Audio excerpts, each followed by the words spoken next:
Bendiciones, mis hermanos y amigos. Me es grato poder dirigirme a ustedes hoy y por supuesto desearles todo tipo de bendiciones. También quiero invitarles a que se suscriban a mi canal, donde podrá seguir edificándose con diferentes prédicas de la palabra de Dios, pensamientos hermosos que obviamente por el Espíritu Santo compartimos con ustedes. Suscríbase.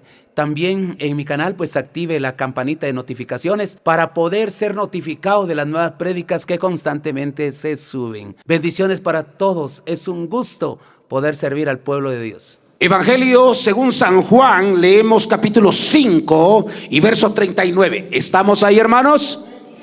Juan 5:39 dice así: escudriñad las escrituras, porque a vosotros os parece, o sea, no estaban tan seguros, que en ellas tenéis la vida eterna, y ellas son las que dan testimonio de mí. Muy bien, tome su lugar, mi apreciable hermano, tome su lugar y compartimos el consejo de la palabra de Dios. Por favor, atiéndame con esta reflexión, va a ser breve. Yo quiero que entiendan lo siguiente: no hay cosa más linda que entender la palabra de Dios. Cuántas herejías, cuántos engaños, cuánta secta, cuánta falsedad existe por no interpretar correctamente las escrituras, ¿entiendes? Cuántos problemas hay por eso. Entonces ahora lo que quiero que entiendan es que me agradó ver que algunas familias están tratando de estudiar la palabra, como es el enfoque de estos temas, de que las familias estudien la palabra como familia y den un esbozo general de lo que es un libro, más o menos de lo que más enfatiza el libro, etcétera. Cosas muy buenas, cosas históricas que mencionaron ahí, cosas antiguas, ¿verdad? Muy buenas que mencionaron cada familia. Y eso es bueno, porque eso es lo que hay que hacer, es no ver un libro como tal, sino escudriñar. Y es importante notar que la palabra escudriñar en el diccionario general de la lengua española dice: escudriñar es examinar con mucha atención. Escuche, examinar con mucha atención, tratando de averiguar las interioridades o los detalles menos manifiestos de un escrito. Eso es escudriñar. Es decir, no es leer, como diríamos, superficialmente. No es una lectura pasiva, ¿me entiendes? Sino es un análisis, un estudio minucioso para entender la palabra de Dios. Es decir, entender las cosas más pequeñas que una escritura tiene. Por ejemplo, solo ahí hay varias palabras claves. Una es escudriñar. Dos, las escrituras. ¿A qué escritura se refiere? ¿Verdad? Porque a vosotros os parece. ¿Por qué les parecía a ellos? Ese es otro tema, que en ellas tenéis la vida eterna. Ahora, quiero que vean ahí porque eso es importante. Eso significa que hay muchas cosas que ver cuando uno trata de leer la palabra de Dios, y no es nada más. No. Esto de escudriñar implica un estudio diligente, profundo y constante. Óigame, y constante, porque ellas, o sea, las escrituras, dan testimonio de mí, dijo Cristo. Es importante notar que digo escudriñar las escrituras. Obviamente cuando Jesús habló no existía el Nuevo, repítalo, no existía el Nuevo Testamento, así que no estaba refiriéndose a San Mateo, San Juan, Timoteo, Hechos. Se refería al Antiguo Testamento cuando él habló. Repito, el Nuevo Testamento no existía. Entonces, cuando él se refirió escudriñar las escrituras, porque ellas dan testimonio de mí y en ellas tenéis la vida eterna, se refería al Antiguo Testamento. Ahora, eso es importante notarlo, porque toda la vida creemos que en el Antiguo Testamento ya no hay revelaciones, porque nos enfocamos solo al Nuevo. Incluso hay iglesias actualmente que rechazan completamente toda la doctrina del Antiguo Testamento. Ya creen que no existe nada que sea válido para nosotros del Antiguo Testamento para acá. Pero eso es completamente incorrecto. Porque quiero que entiendan lo siguiente: hay una gran problemática. Incluso algunos en el Nuevo Testamento dicen que ellos siguen la doctrina únicamente la que Pablo dijo. Pedro no le hacen caso en nada, porque Pedro era apóstol de los gentiles, perdón, de los judíos, mientras que los hebreos, mientras que Pablo era el apóstol de los gentiles. Así que todo lo que Pablo diga, eso sí lo obedecemos nosotros. Hablamos de confusiones que hay en el Nuevo Testamento también. Hay varias líneas ahorita teológicas que se mueven, y todo eso trae como consecuencia confusión, y vuelvo a cuestiones heréticas en cuestiones bíblicas. Por eso cuando uno estudia la palabra es buenísimo hacerlo, pero repito, algo profundo, un análisis profundo. Me llamó la atención cuando dice él, ahora vea esto, cuando Jesucristo dice, porque ellas dan testimonio de mí. Ellas, ¿quién era Cristo? ¿Por qué dice que ellas dan testimonio de mí? Pensemos, según Génesis 3:15, Jesucristo representa el cordero, el primer sacrificio que se hizo en Génesis para cubrir la vergüenza humana. Ahí está representado, ¿quién, hermanos? Cristo. Pero también dice, y de la simiente de esta mujer nacerá alguien que va a vencerte, Satanás. Tú le herirás en el calcañar, pero él, la simiente de la mujer, te herirá en la cabeza. Se refiere a Cristo. Así que ahí aparece Cristo profetizado. En el libro de Éxodo capítulo 12 aparece como el cordero pascual que muere, y que al echar sangre en los dinteles de los portones de las casas, la muerte no entraba. Ese es Cristo. ¿Cuánto dan gloria a Dios, hermanos? Ese es Cristo. En Levítico aparece como el sumo sacerdote. En el libro de Números aparece como la columna de nube, el fuego y la piedra que lo seguía, porque Corintios dice, y bebían de la roca espiritual que lo seguía, y la roca era Cristo. O sea, Cristo aparece en todos los libros de la Biblia. En Deuteronomio aparece como el profeta que con Moisés no se puede igualar a él, nadie se puede igualar a Moisés como profeta, etcétera. Aparece como un profeta mayor que Moisés. En Josué aparece como el capitán de la salvación. Josué, recuerden que también es el tizón arrebatado del incendio, según Zacarías. Eso significaría que representa a Cristo cuando él pagó el precio por nuestra salvación. En Jueces aparece como el libertador y juez de la nación. Libro de Ruth aparece como el pariente redentor llamado Booz, que le dice, por cuanto eres pariente mío, cúbreme, extiende el borde de tu manto sobre mí. Y ahí está la figura de la redención y del pariente redentor. Y si un pariente, porque Cristo no se avergüenza de llamarnos hermanos. ¿Cuánto dan gloria a Dios, hermanos? No, ¿cuánto dan gloria a Dios? No, Cristo no se avergüenza de llamarnos hermanos, dice el libro de Hebreos. Y eso allá aparece en Ruth, en el símbolo, y Hebreos lo menciona ya refiriéndose a él. En el 1 y 1 y 2 de Samuel aparece como el profeta. Oiga bien, ahí sí, el profeta, un profeta poderoso. Y aparece Cristo simbólicamente representado en David, que David representa mucho a Cristo en los libros de Samuel. En el 1 y 2 libro de Reyes aparece, y primero y 2 de Crónicas también aparece como el rey venidero.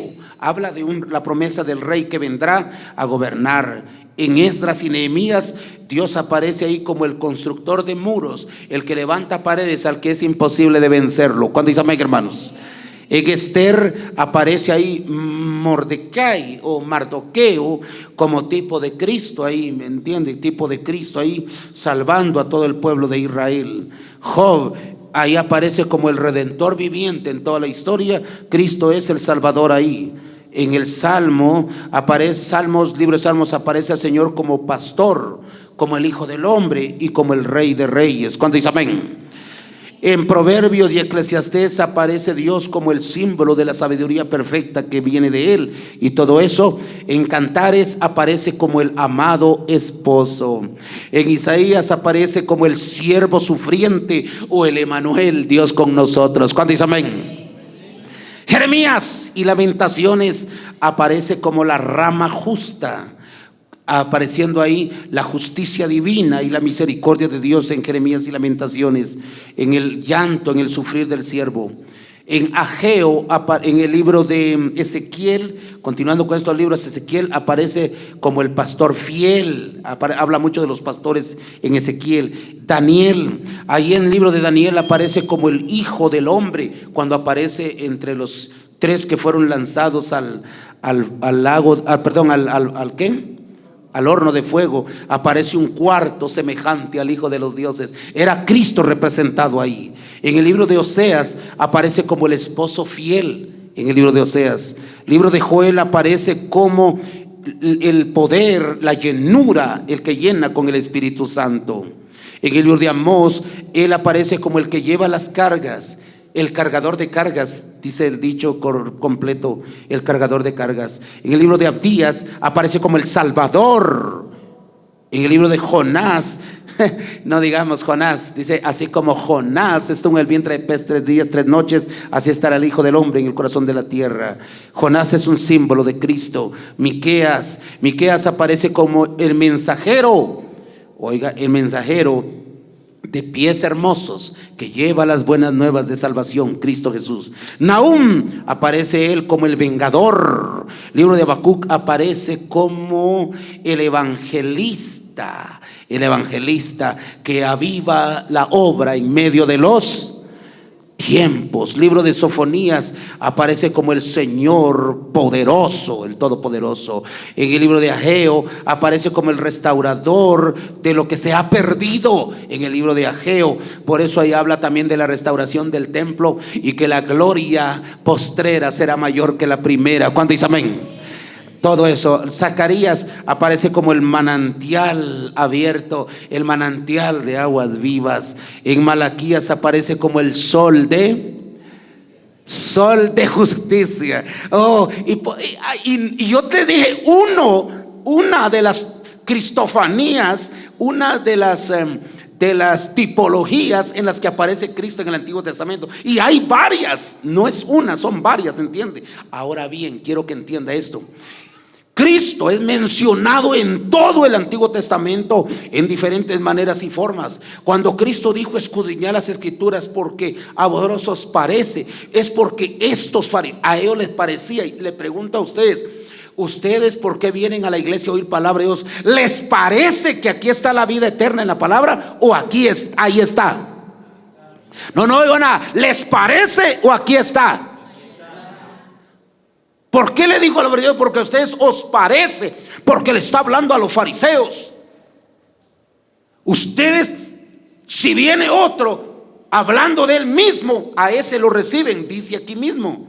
Y yo vengo hablando en nombre de mi Padre y a mí no me reciben. ¿Qué les pasa a ustedes? Pueden leerlo aquí. Es decir, él está diciendo: ustedes dicen que son celosos de la palabra, que estudian la palabra, pero ¿de qué les sirve si al final no creen en mí? Y es que aquí está hablando más del testimonio de Cristo. Si ven en el versículo 31, si yo doy testimonio acerca de mí mismo, mi testimonio no es verdadero.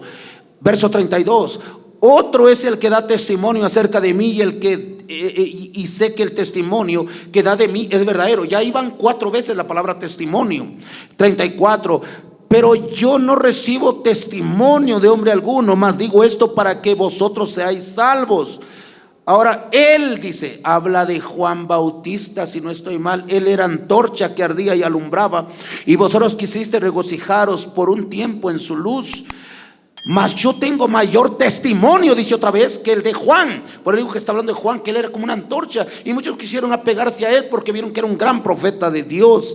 Mas yo tengo mayor testimonio que el de Juan, porque las obras que el Padre me dio para que cumpliese las mismas obras que yo hago, dan testimonio de mí que el Padre me ha enviado. También el Padre que me envió ha dado testimonio de mí. Nunca habéis oído mi voz, nunca habéis oído su voz, ni habéis visto su aspecto, ni tenéis su palabra morando en vosotros, porque a quien él envió vosotros no creéis. ¿Se da cuenta? O sea, él está hablando un montón de ¿cuál es el tema principal aquí?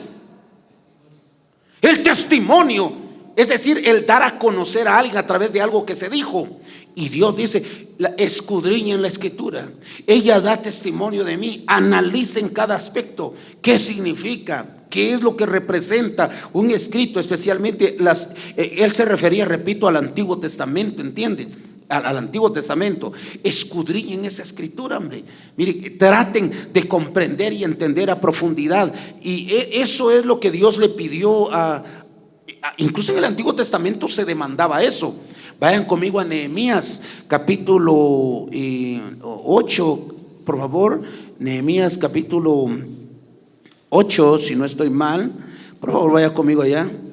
Y mire lo que dice ahí, por favor. Leemos Nehemías capítulo 8 y versículo 8, por favor. ¿Ya estamos?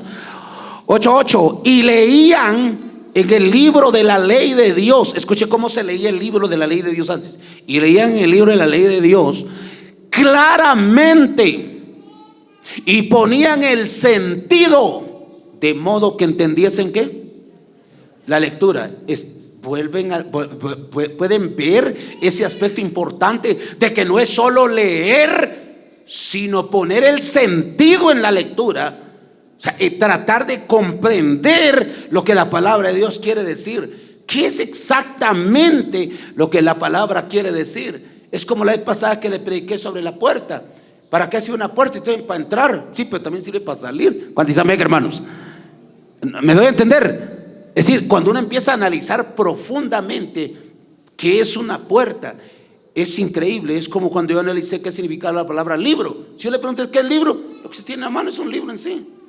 Libro, pues lo que uso para estudiar. Sí, pero ¿qué es un libro en sí?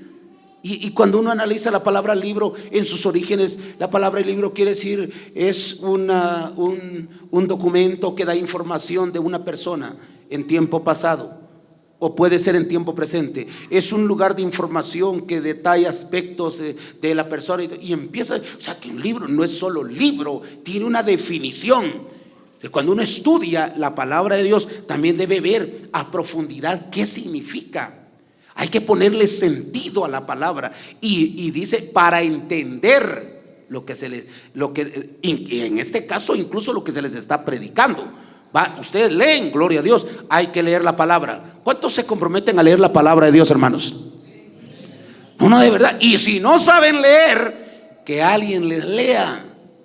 Hay hermanos que me digo, ay hermano, a mí sí me gusta mucho la palabra, pero ay no hermano, pero es que el problema es que yo ya no miro bien, mis ojos ya no ven bien. Ahí está la Biblia, ¿qué? La Biblia en audio, correcto, Tabito. La Biblia en audio, ahí está. Bajen la Biblia en audio y la pone ahí. Y yo hermano decía, pero no es lo mismo. Es lo mismo. El libro de Apocalipsis dice bienaventurados los que ¿qué? Los que leen y los que oyen las palabras de la profecía de este libro. ¿Cuántos dicen amén? O sea, ambos son bienaventurados, no solo el que la lee. Se siente sabroso leer, pero si no puede leer, pues escucharla en audio es igual de beneficioso, igual de bendito para el alma. ¿Cuántos dicen amén, hermanos? Entonces, leer un texto, imagínense si es grabado, solo lo regresa nada más. Vamos a ver cómo fue que digo, cómo es la cosa, ¿verdad?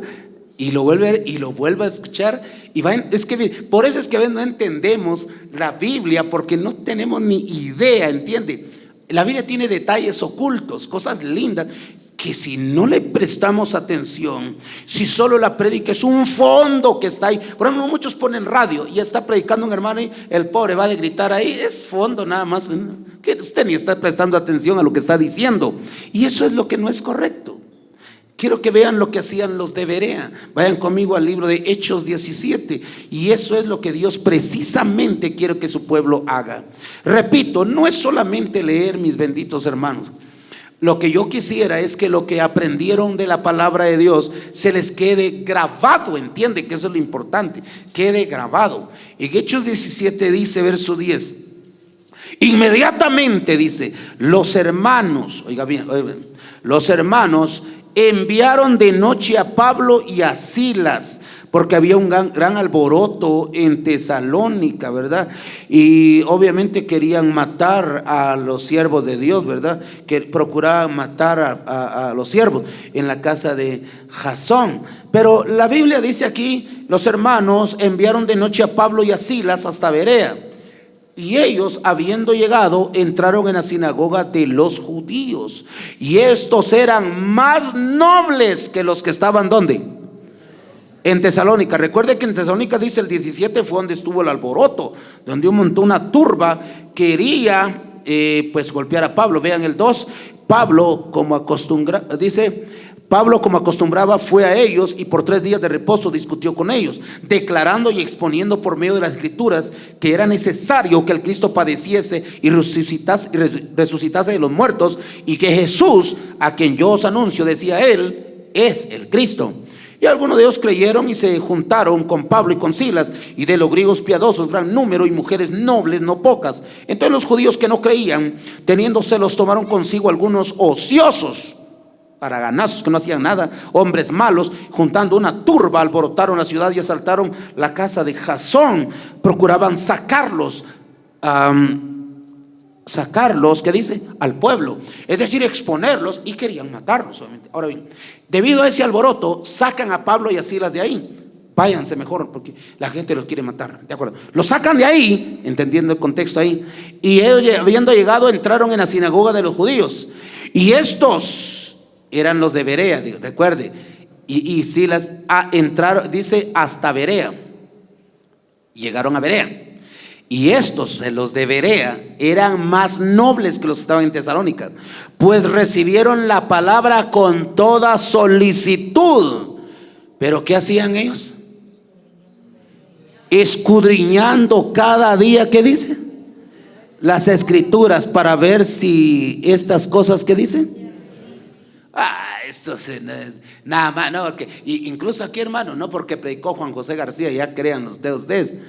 Ustedes tienen que escudriñar, ir a su casa. Las ovejas, ¿qué hacen? Repasan su alimento, ¿verdad? Rumian, eso se le llama rumiar, ¿verdad? Rumiar, usted no puede hacer eso, ¿verdad? Por eso se enferma el estómago.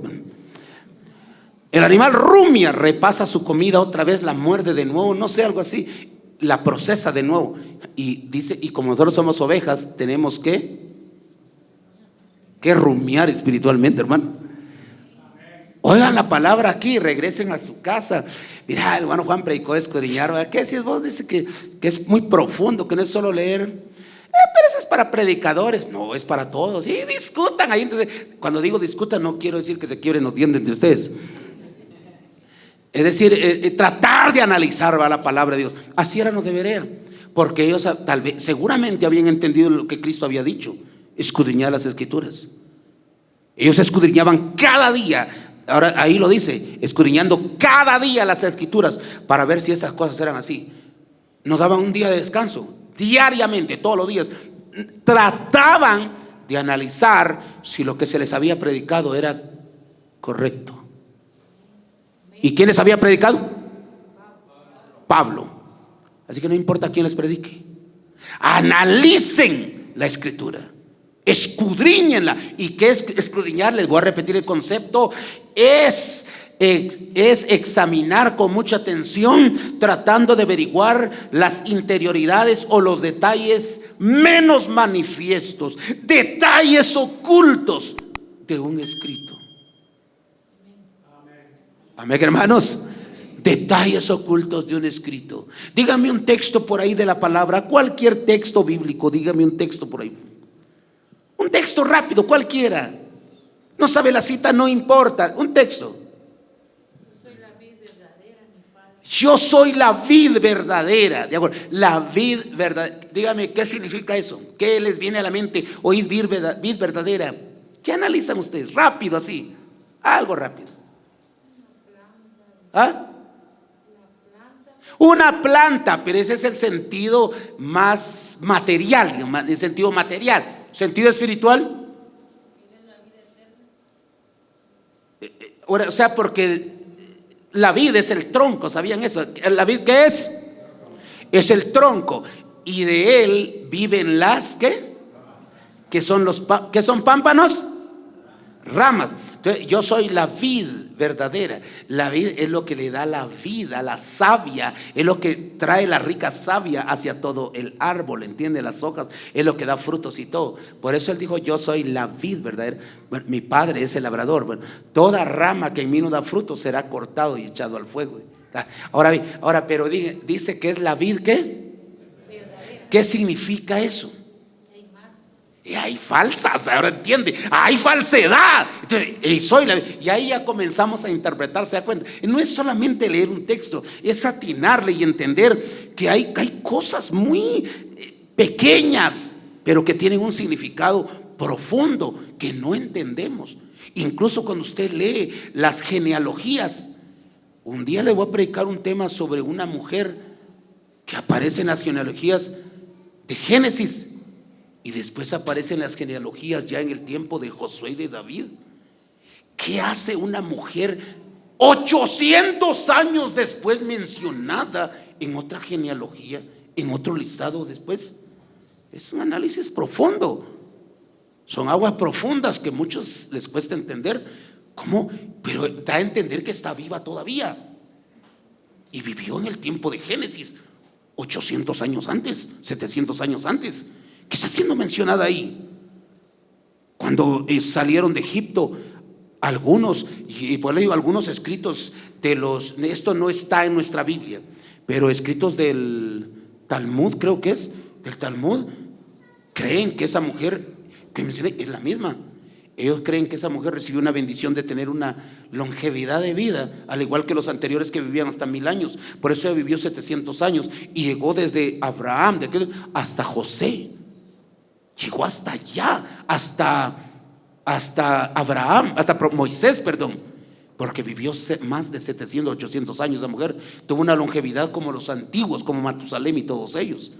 Podría ser, pero eso creían los rabinos antiguos, porque es mencionada 2 veces. Ya son cosas, son misterios de la Biblia, secretos raros que hay, que usted dice, ¿por qué eso sí está raro? Y eso es lo bonito, cuando usted encuentre algo raro, hay una gran revelación ahí. ¿Cuántos dan aplausos al Rey de Reyes? Hay grandes secretos y misterios en la palabra de Dios.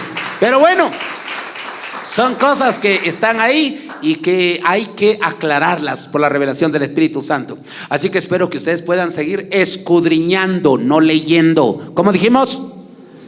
Escudriñando las Escrituras, porque a ustedes no les parece. No, ahí está la vida eterna. Amén. Así que con mayor seguridad escudriñémosla, porque ahí está la vida eterna. Es decir, todo lo que hay ahí es alimento a mi alma y me va a hacer crecer para un día, pues obviamente obtener ¿qué? La vida eterna. Porque si de ahí sacas textos de que puedo tener 10 mujeres porque Salomón tuvo 1000, te perdiste, hermano. Ahí agarraste por otro camino. Puedo tomar guaro porque dice que será como en los días de Lot, dice, y Dios salvó a Lot, pero Lot tomó guaro. Dice, yo puedo tomar guaro todavía. Ahí una de sus ideas equivocadas. Así que hay que leer bien la Escritura para encontrar en ella ¿qué cosa?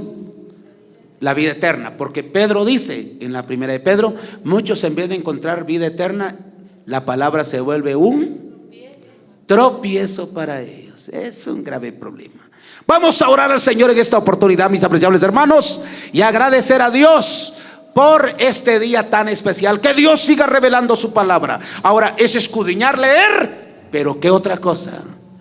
Pedir la guianza del Espíritu Santo, que es el que revela, que es el que guía en todo este tipo de cosas. Sin el Espíritu Santo estamos completamente locos. Cualquier análisis de nuestra propia mente carnal nos va a llevar a graves interpretaciones. Por eso la Biblia dice en Pedro, esta escritura no es de interpretación